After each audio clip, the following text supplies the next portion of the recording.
ओम श्री परमात्मने नमः। श्रीमद्भगवद्गीता अथ चतुर्थोऽध्यायः। ज्ञानकर्मसन्न्यासयोग नाम। श्रीभगवानुवाच इमौ विवस्वते योगं प्रोक्तवानहमव्ययम् विवस्वान्मनवे प्राह मनुरिक्ष्वाकवे ब्रवीत्। एवं परम्परा प्राप्तम् इमं राजर्षयो विदुः सकाले नेह महता योगो नष्टः परन्तप। स एवायं मया तेद्य योगः प्रोक्तः पुरातनः भक्तोऽसि मे सखा चेति रहस्यं ह्येतदुत्तमम्। अर्जुन उवाच अपरं भवतो जन्म परं जन्म विवस्वतः कथमेतद्विजानीयम् त्वमादौ प्रोक्तवानिति। श्रीभगवानुवाच बहूनि मे व्यतीतानि जन्मानि तव चार्जुन तान्यहौ वेद सर्वाणि न त्वं वेत्त परन्तप। अजोऽपि सन्नो व्ययात्मा भूतानामीश्वरोऽपि सन् प्रकृतिं स्वामधिष्ठाय सम्भवाम्यात्ममायया। यदा यदा हि धर्मस्य ग्लानिर्भवति भारत अभ्युत्थानमधर्मस्य तदात्मानं सृजाम्यहम्। परित्राणाय साधूनां विनाशाय च दुष्कृतां धर्म संस्थापनार्थाय संभवामि युगे युगे। जन्म कर्म च मे दिव्यम् एवैयो वेत्ति तत्त्वतः त्यक्त्वा देहं पुनर्जन्म नैति मामेति सोऽर्जुन। वीतरागभयक्रोधाः मन्मया मामुपाश्रिताः बहवो ज्ञानतपसा पूता मद्भावमागताः ये यथा मां प्रपद्यन्ते तांस्तथैव भजाम्यहम्। मम वर्त्मानुवर्तन्ते मनुष्याः पार्थ सर्वशः काङ्क्षन्तः कर्मणां सिद्धिं यजन्त इह देवताः। क्षिप्रं हि मानुषे लोके सिद्धिर्भवति कर्मजा चातुर्वर्ण्यं मया स्पृष्टं गुणकर्म विभागशः तस्य कर्तारमपि मां विद्य कर्तारमव्ययम्। न मां कर्माणि लिम्पन्ति न मे कर्मफले स्पृहा इति मां योऽभिजानाति कर्मभिर्न स बध्यते। एवं ज्ञात्वा कृतं कर्म एवं ज्ञात्वा कृतं कर्म पूर्वैरपि मुमुक्षुभिः कुरु कर्मैव तस्मात् त्वं पूर्वैः पूर्वतरं कृतं किं कर्म किमकर्मेति कवयोऽप्यत्र मोहिताः तत्ते कर्म प्रवक्ष्यामि यज्ञात्वा मोक्ष्यसे शुभात्। कर्मणो ह्यपि बोद्धव्यं च विकर्मणः अकर्मणश्च बोद्धव्यं गहना कर्मणो गतिः। कर्म न कर्म यः पश्येत् अकर्मणि च कर्म यः स बुद्धिमान्यनुष्येषु स युक्तः कृत्स्न कर्म कृत्। यस्य सर्वे समारम्भाः कामसङ्कल्पवर्जिताः ज्ञानाग्निदग्धकर्माणं तमाहुः पंडितं बुधाः त्यक्त्वा कर्मफलासङ्गं नित्यतृप्तो निराश्रयः कर्मण्यभिप्रवृत्तोऽपि नैव किञ्चित् करोति सः निराशीर्यत चित्तात्मा त्यक्तसर्वपरिग्रहः शारीरं केवलं कर्म कुर्वान्नाप्नोति किल्बिषम् यदृच्छालाभसन्तुष्टः द्वन्द्वातीतो विमत्सरः समसिद्धावसिद्धौ च कृत्वापि न निबध्यते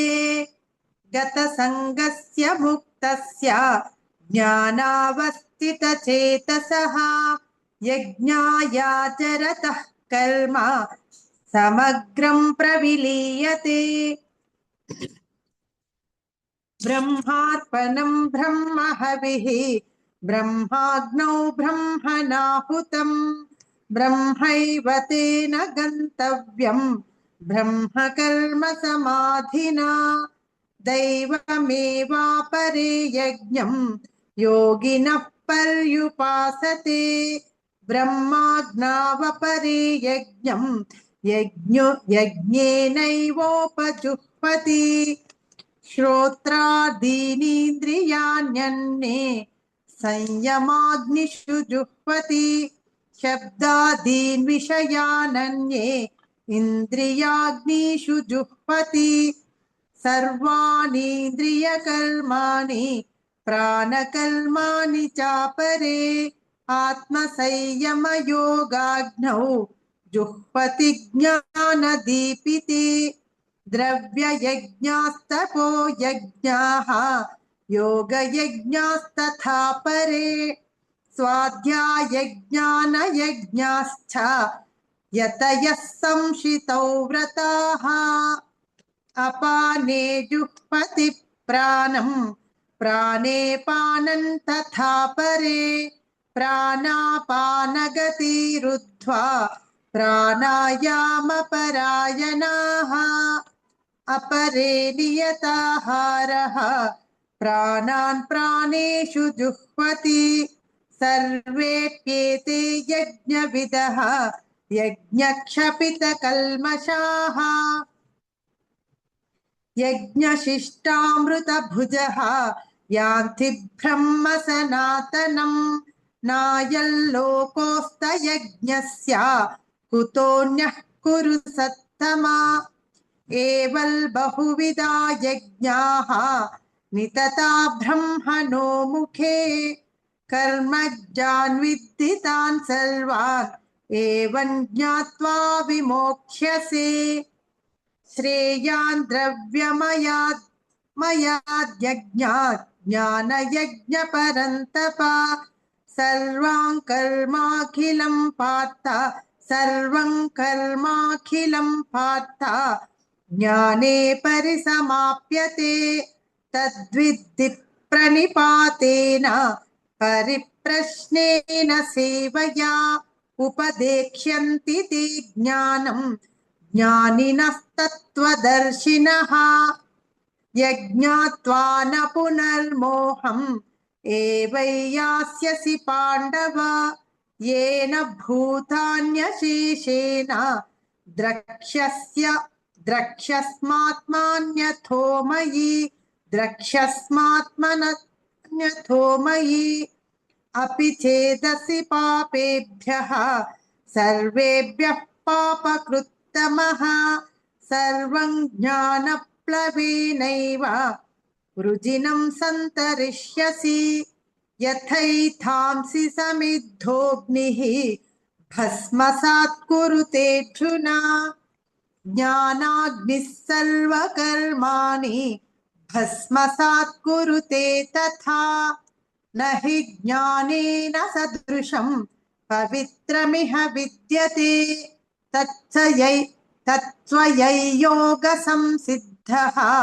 कालेनात्मनि विन्दति श्रद्धावान् लभते ज्ञानं मत्परः संयतेन्द्रियः ज्ञानं लब्ध्वा परां शान्तिम् अचिरेणाधिगच्छति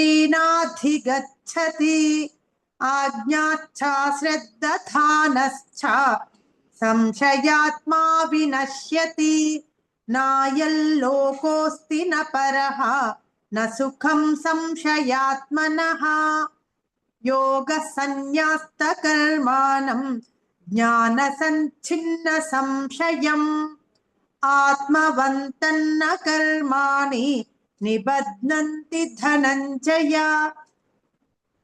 तस्मादज्ञानसम्भूतं वृत्ताज्ञानसिनात्मनः चित्त्वैनं संशययोगम् आतिष्ठोत्तिष्ठ भारत ॐ तत्सदिति श्रीमद्भगवद्गीतासु उपनिषत्सु ब्रह्मविद्याया योगशास्त्रे श्रीकृष्णार्जुन संवादे ज्ञानकर्मसन्न्यासयोग नाम चतुर्थोऽध्यायः। अथ पंचमोऽध्यायः कर्मसन्न्यासयोगः। अर्जुन उवाच सन्न्यासं कर्मणां कृष्ण पुनर्योगं च शंससि यच्छ्रेययेतयोरेकं तन्मे ब्रूहि सुनिश्चितम्। श्रीभगवानुवाच सन्न्यासः कर्मयोगश्च निःश्रेयसकरावुभौ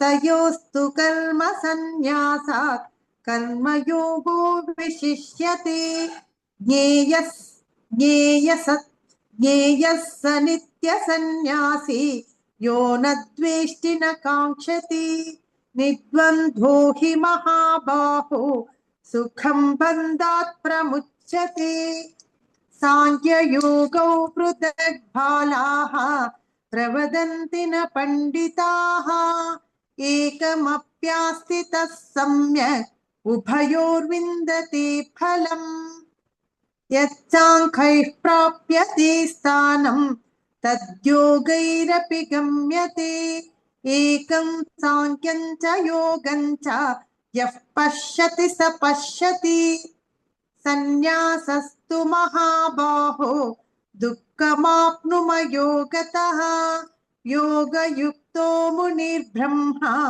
न चिरेणाधिगच्छति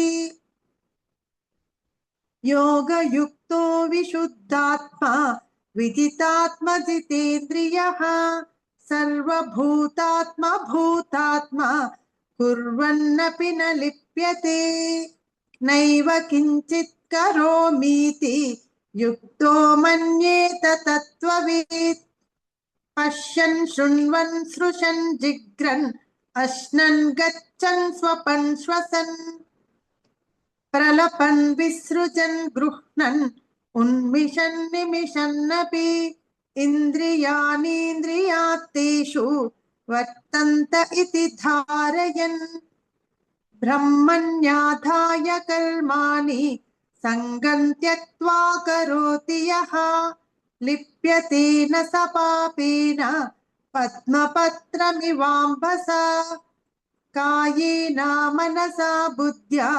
केवलैरिन्द्रियैरपि योगिनः कर्म कुर्वन्ति सङ्गं त्यक्त्वात्मशुद्धये युक्तकर्मफलं त्यक्त्वा शान्तिमाप्नोति नैष्ठिकीम् अयुक्तः कामकारेण फले सक्तो निबध्यते सर्वकर्माणि मनसा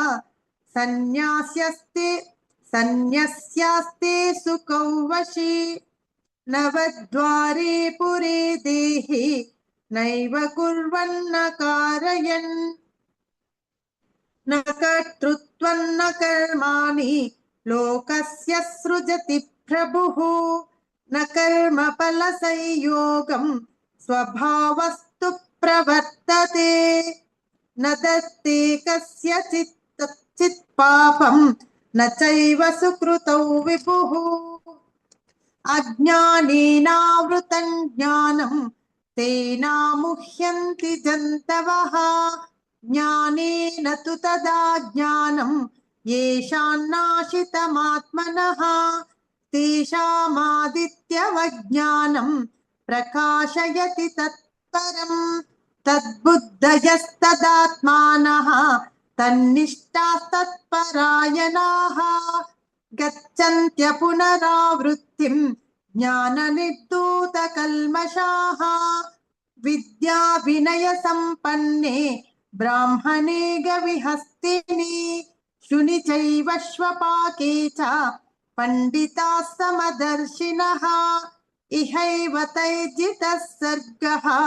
येषां साम्ये स्थितं मनः निर्दोषं हि समं ब्रह्म तस्मात् ब्रह्मणि ते स्थिताः न प्रहृष्णेत् प्रियं प्राप्य नोद्विजेत् प्राप्य च प्रियं स्थिरबुद्धिरसम्मूढः ब्रह्मविद् ब्रह्मणि स्थितः बाह्यस्पर्शेष्वसक्तात्मा विन्दत्यात्मनि यत्सुखं स ब्रह्मयोगयुक्तात्मा सुखमक्षयमश्नुते ये हि संस्पर्शजा भोगाः दुःखयोनय एव ते आद्यान्तवन्तः कौन्तेय न तेषु रमते बुधः शक्नोति हैव यः सोढुं प्राक्शरीरविमोक्षणात् कामक्रोधोद्भ्रुवौ वेगं स युक्तः स सुखी सन्नरः येन्ताः सुखोऽन्तरारामः तथान्तर्ज्योतिरेव यः स योगी ब्रह्मनिर्वाणं ब्रह्मभूतोऽधिगच्छति लभन्ते ब्रह्मनिर्वाणं ऋषयः क्षीणकल्मषाः छिन्नद्वैधायतात्मानः सर्वभूताहिते रताः कामक्रोधवियुक्तानां यतीनायतचेतसाम्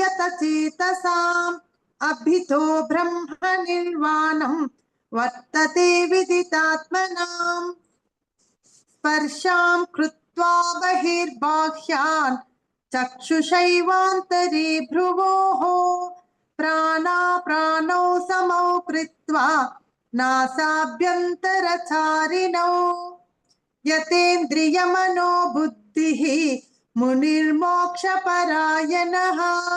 विगतेच्छाभयक्रोधः यः सदा मुक्त एव सः भोक्तारयज्ञतपसां सर्वलोकमहेश्वरं सुहृदं सर्वभूतानां ज्ञात्वा मां शान्तिमृच्छति ओम तत्सदिति श्रीमद्भगवद्गीतासु उपनिषत्सु ब्रह्मविद्यायां योगशास्त्रे श्रीकृष्णार्जुन संवादे कर्मसन्न्यासयोगो नाम पंचमोऽध्यायः।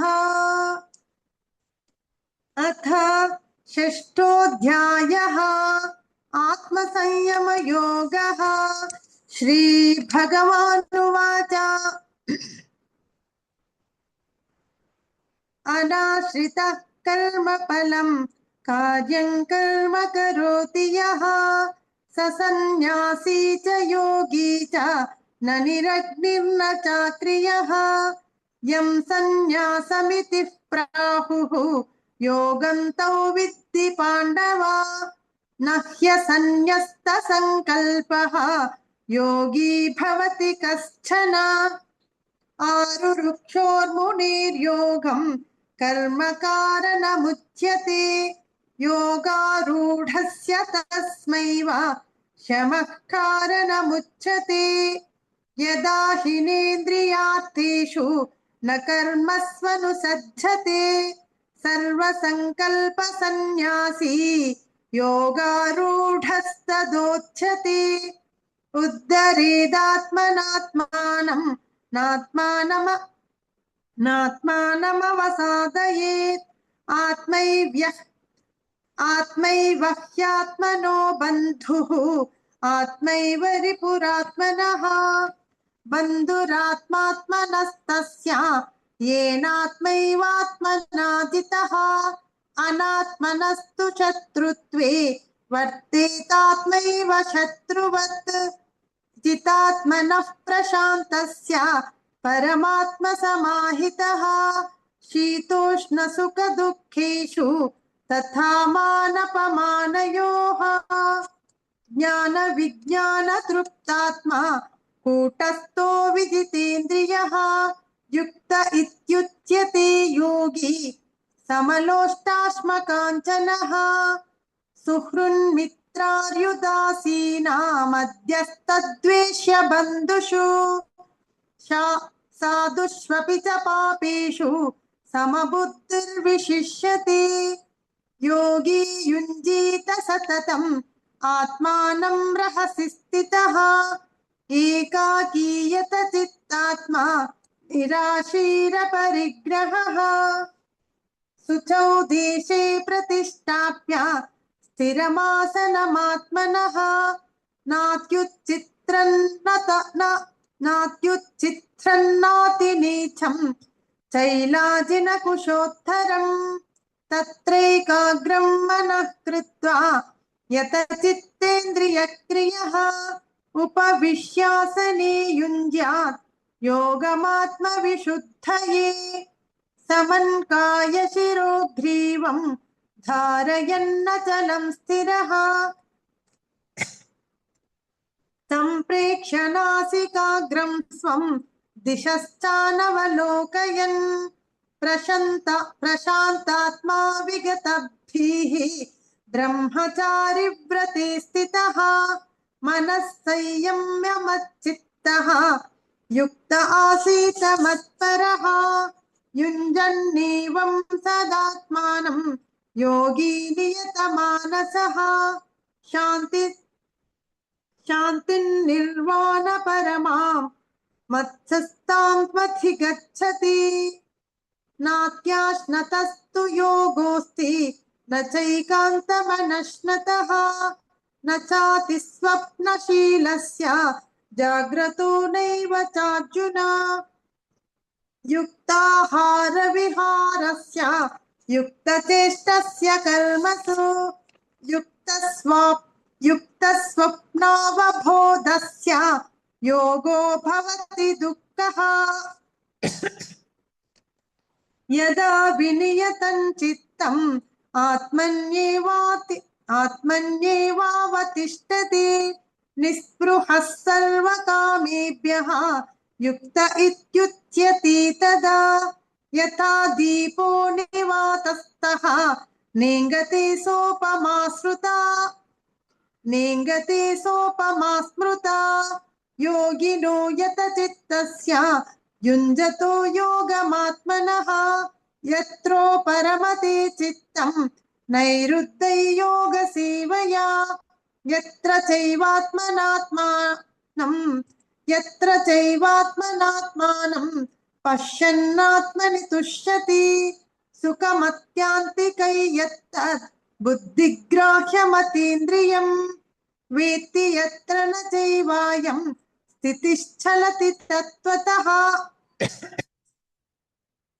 यल्लब्ध्वा चापरं लाभं मन्यते नाधिकं ततः यस्मिन् स्थितो न दुःखेन गुरुणापि विचाल्यते तौ विद्या दुःखसंयोग वियोगैयोगसंज्ञितम् तौ विद्या दुःखसंयोग वियोगैयोगसंज्ञितम् स निश्चयेन योक्तव्यः योगो निर्विण्णचेतसाः संकल्पप्रभवान् कामान् त्यक्त्वा सर्वान् शेषतः मनसैवेन्द्रियग्रामं विनियम्य समन्ततः शनैः शनैरुपरमेत् बुद्ध्या धृतिगृहीतया आत्मसंस्थं मनः कृत्वा न किञ्चिदपि चिन्तयेत्।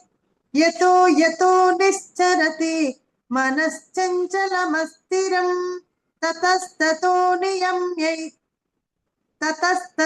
नियम्यैतत् आत्मन्येव वश्यं नयेत्। प्रशान्तमनसं ह्येनं योगिनं सुखमुत्तमम् उपैति शान्तरजसं ब्रह्मभूतमकल्मषम्। युञ्जन्नेवं सदात्मानं योगी विगतकल्मषः सुखेन ब्रह्म संस्पर्शम् अत्यन्तं सुखमश्नुते। सर्वभूतस्थमात्मानं सर्वभूतानि चात्मनि ईक्षते योगयुक्तात्मा सर्वत्र समदर्शिनः। ये मां पश्यति सर्वत्र सर्वं च मयि पश्यति तस्याहं न प्रणश्यामि स च मे न प्रणश्यति। सर्वभूतास्थितै यो मा भजत्येकत्वमास्थितः सर्वथा वर्तमानोऽपि स योगी मयि वर्तते।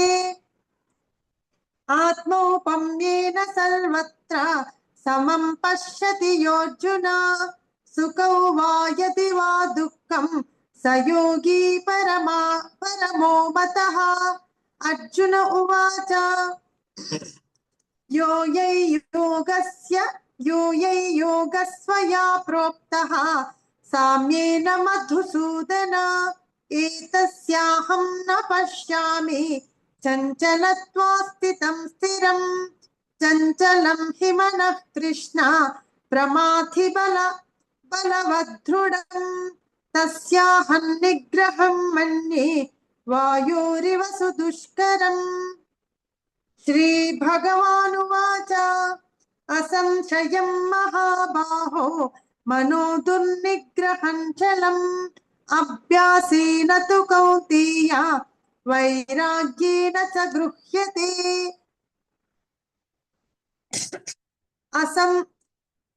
असंयतात्मना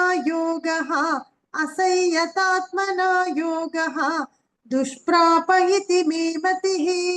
वश्यात्मना तु यतता शक्नो वाप्तुमुपायतः।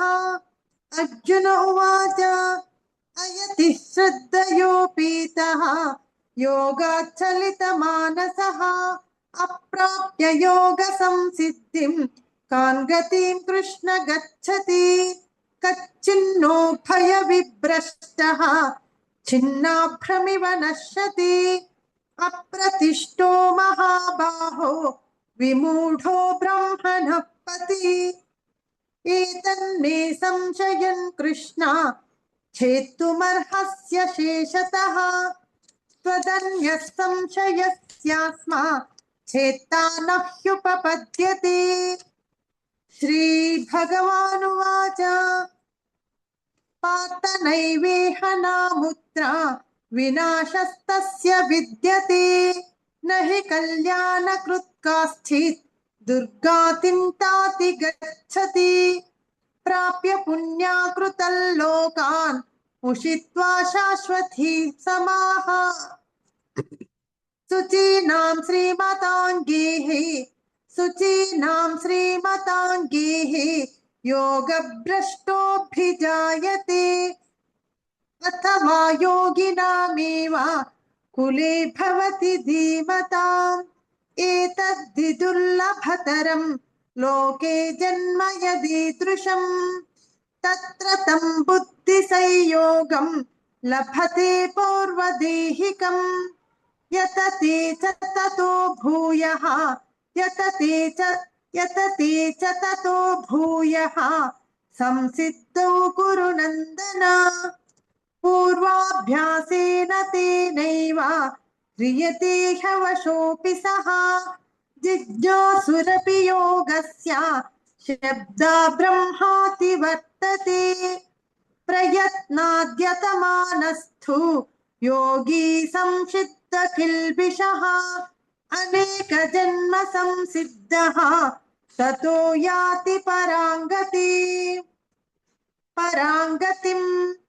तपस्विभ्योऽधिको योगी ज्ञानिभ्योऽपि मतोऽधिकः कर्मभ्यश्चाधिको योगी तस्माद् योगी भवार्जुन योगिनामपि सर्वेषां मद्गतेनान्तरात्मना श्रद्धावान् भजते यो मां समे युक्ततमो मतः। ॐ तत्सदिति श्रीमद्भगवद्गीतासु उपनिषत्सु ब्रह्मविद्याया योगशास्त्रे श्रीकृष्णार्जुन संवादे आत्मसंयमयोगो नाम षष्ठोऽध्यायः। ॐ श्रीकृष्णार्पणमस्तु।